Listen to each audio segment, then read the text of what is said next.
हमने पिछले एपिसोड में देखा चेन तियान मिस्टर जिन को अपने थर्ड स्वॉर्ड स्टाइल से हरा देता है और उसके बाद वो बिली फेंग से लड़ने लगा था, जिसके लिए भी उसने अपने थर्ड स्वॉर्ड स्टाइल का यूज किया था।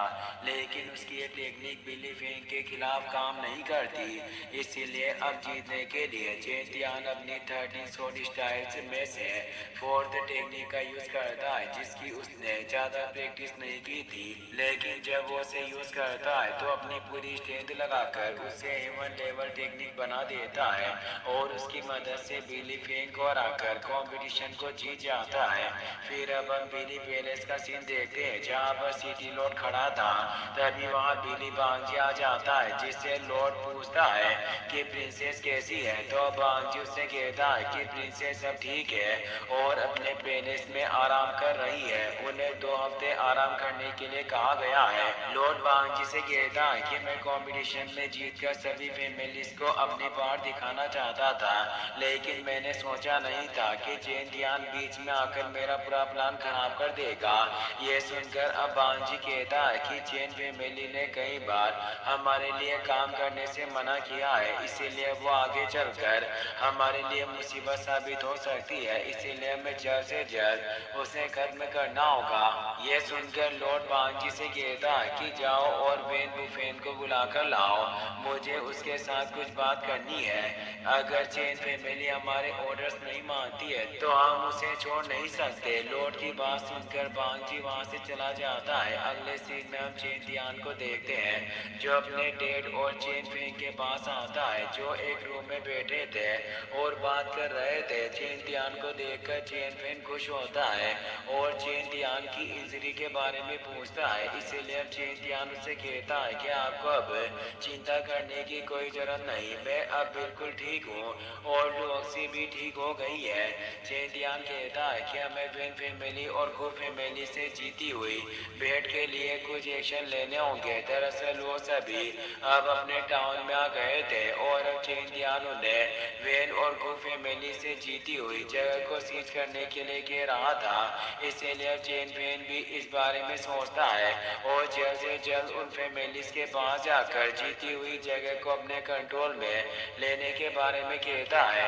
वो तीनों बात करते हैं कि हमें अब एक भी दिन रुकना नहीं चाहिए और उनके पास जाना चाहिए, नहीं तो वो अपना एग्रीमेंट तोड़ सकते हैं। चेन फेन चेन तियान से कहता है कि ये सब हम हैंडल कर लेंगे, तुम जाकर आराम करो, हमारी फैमिली का फ्यूचर तुम्हारे ऊपर है, इसीलिए तुम्हें अब केयरलेस नहीं होना है। अपने डेड की बात सुनकर चेन तियान वहाँ से चला जाता है, जिसके बाद चेन फेंग से कहता है कि मैं कल अपने साथ कुछ लोगों को लेकर गु फैमिली के पास जाऊंगा, तुम वेन फैमिली के पास जाना और अपनी जीती हुई जगह को कंट्रोल में ले लेना।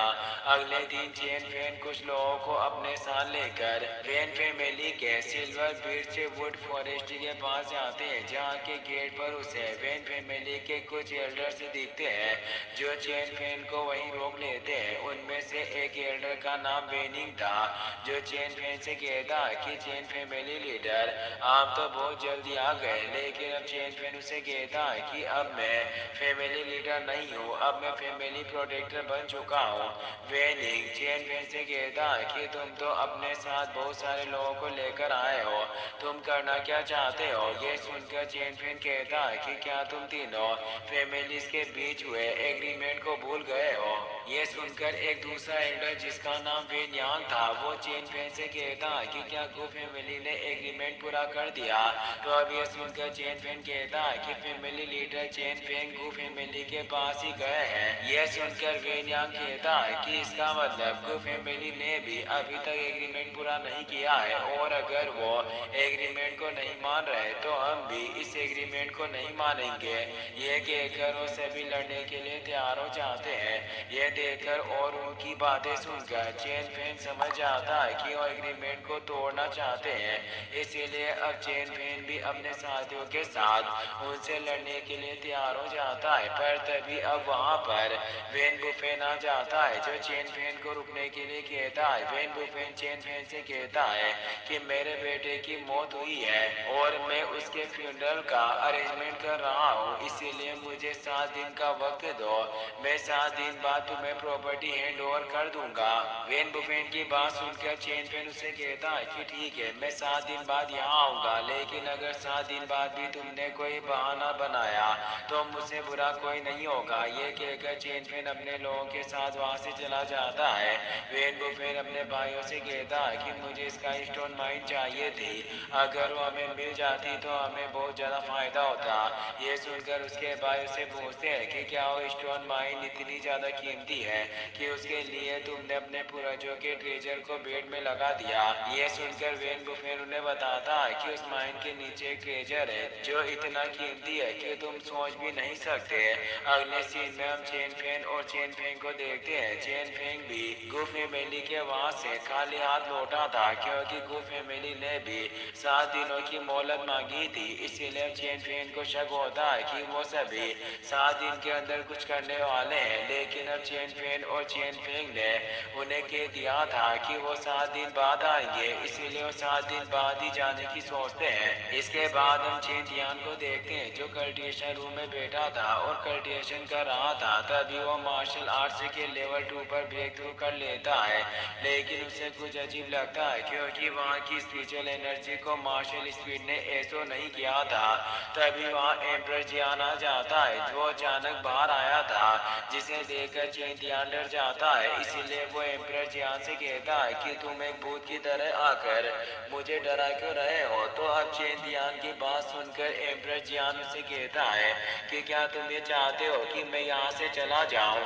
ये कहकर वो वहाँ से जाने लगता है, लेकिन तभी चेन जियान उसे रोक लेता है और उसे कहता है कि मुझे पता नहीं क्या हो गया है, मेरी मार्शल स्पीड इस फ्यूचर एनर्जी को ऐसो नहीं कर रही।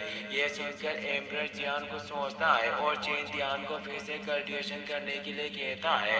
चेन जियान जब कल्टिवेशन करता है तो जियान उसे चेक करता है। चेन जियान एम्पर जियान से कहता है कि बिली बांगजी ने युआन यांग फ्रूट में पॉइजन तो नहीं मिला दिया था, लेकिन अब एम्पर जियान चेन जियान से कहता है कि तुम्हें चिंता करने की कोई जरूरत नहीं, तुम्हारा मार्शल आर्ट कल्टिवेशन तुम्हारे स्पिरिचुअल कल्टिवेशन से फास्ट है, इसीलिए सब हो रहा है। कुछ दिन कल्टिवेशन करने के बाद नॉर्मल हो जाएगा।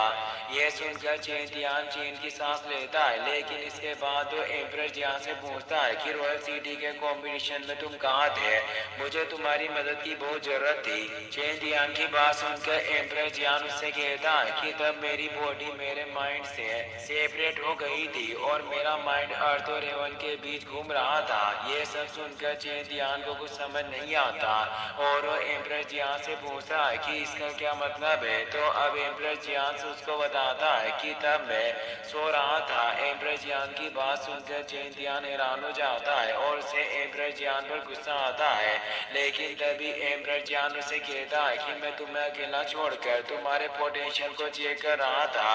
अगर तुम एक वॉरियर रियल्म के या फिर मार्शल आर्ट रियल्म के इंसान को भी नहीं हरा पाते तो तुम मेरी ट्रू बॉडी को कवर करने में कैसे मदद करोगे। ये कहकर वो चेन जियान की बॉडी में चला जाता है और उसे कहता है कि अब तुम मार्शल आर्ट्स और स्पिरिचुअल कल्टिवेशन को मेंटेन करके कल्टिवेशन करो। इसीलिए चेन जियान उसकी बात सुनकर कल्टिवेशन करने लग जाता है। इसके बाद हमें 7 दिन बाद का सीन दिखाया जाता है, क्योंकि अब चेन जियान अपने सेक्लूजन से बाहर आ गया था। उसे चेन नान और चेन जान मिलते हैं और वो दोनों चेन जियान को बताते हैं कि फैमिली लीडर और तुम्हारे डेड वेन फैमिली के पास जा रहे हैं, क्योंकि आज 7 दिन पूरे हो गए थे। क्या तुम भी हमारे साथ चलोगे। लुओक्सी भी जा रही है।